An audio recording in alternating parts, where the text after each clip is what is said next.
Hi, it's Jo, and this is Muddy Puddles. Welcome.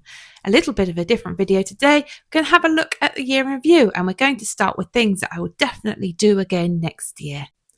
Number one on the list of things I would repeat is raising animals for meat.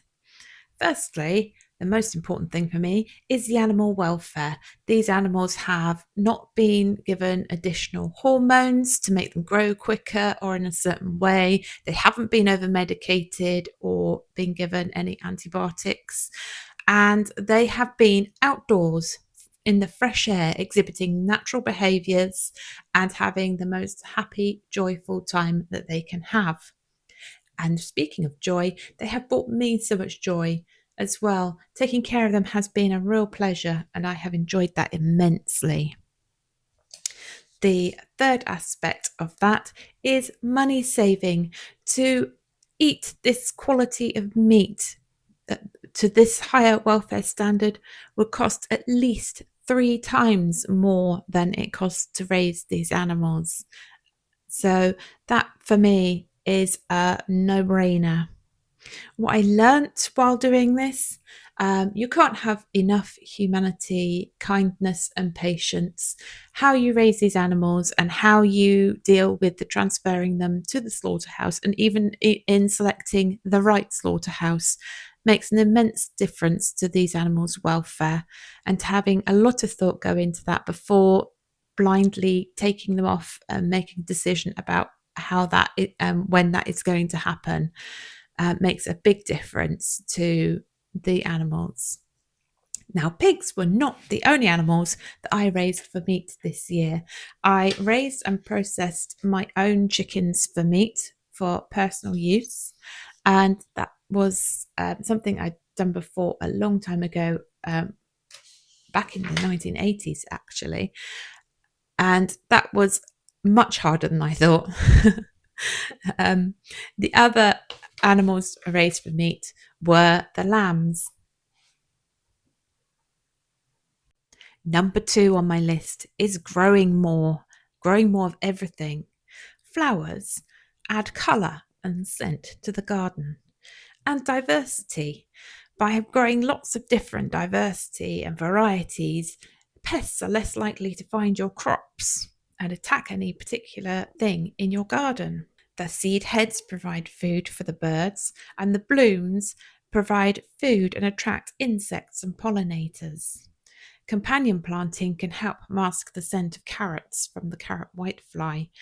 And if you have flowering legumes, they also fix nitrogen in the soil, which is always handy when you're trying to grow lots of lovely big vegetables. In 2026, I hope to start a flower farm.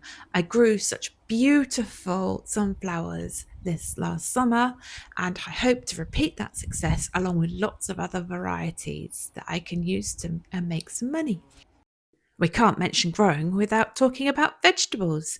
I've grown a lot of annual vegetables this year and some perennials too. I'm really going to expand my growing operation next year. I'm growing great perennials like onions, perennial kales, garlic cress, Jerusalem artichoke, globe artichoke, fruit trees, shrubs, and a variety of soft fruits, not to even mention the herbs I'm growing. And I've also started to grow a brand new plot for annual vegetables too. I intend to use green manures and cover crops far more next year in order to improve the soil ready for my main crops. Number three on my list is hatching my own birds.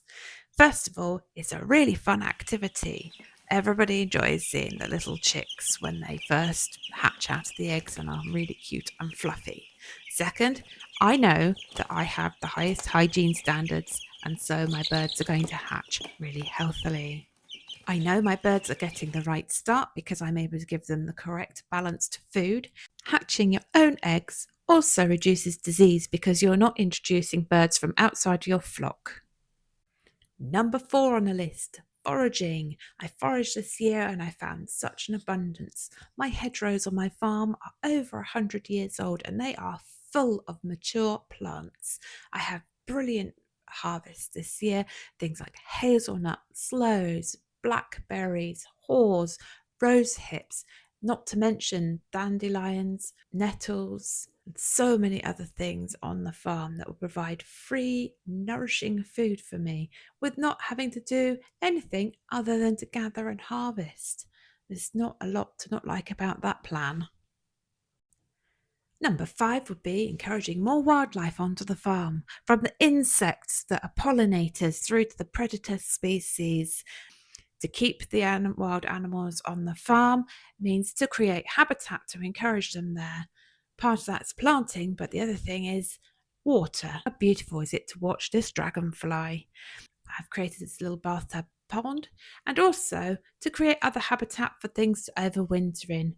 I have multiple bug hotels about the farm, and also lots of different media in which the insects can overwinter. So those have been my top 5 things that I will definitely repeat in 2026. Now I'm going to leave you with a little bit of footage of Ava and Kevin, my resident pigs, and Kevin obviously is the resident comedian of the farm. I'm going to let you know about things upcoming. So shortly there will be a live stream, so look out for the posts letting you know when that is, where I will be revealing some really exciting projects for 2026, and you could ask me directly any questions you would like to know either about those projects or anything in general about the farm.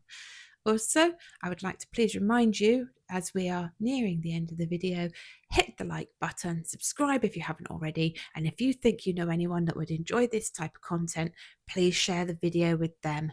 And I will see you next time. And if I don't speak to you before, please have the most amazing Christmas and a happy and peaceful New Year. Bye.